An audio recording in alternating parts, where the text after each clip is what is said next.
Depth jumps and drop jumps are true forms of plyometric training popularized by Russian sports scientist Yuri Verkhoshansky. The exercises look similar and they both train explosiveness or power, but they train different elements of power. So it's important to understand the difference between the two. The main difference is the ground contact time.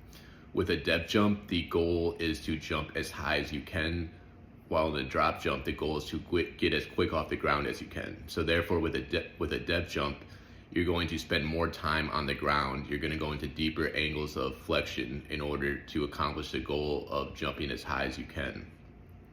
So therefore, with a depth jump, the quality of your training is more explosive strength, such the movement duration is longer.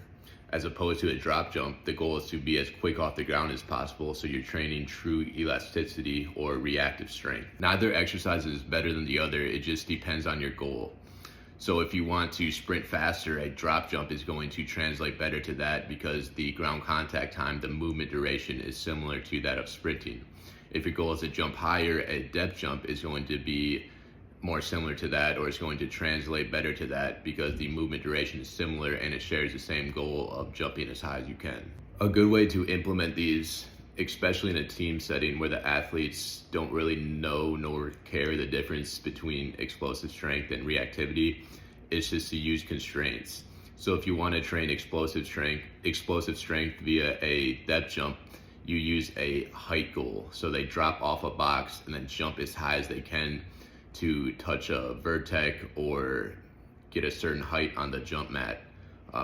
Through experience, you'll see that this leads to longer ground contact times, deeper angles of flexion, and higher jump heights.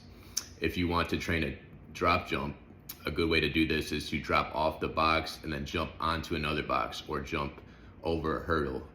You'll see if they're jumping onto an object or over an object, it'll force them into quicker ground contact times. So it'll force them into this reactive, elastic stimulus.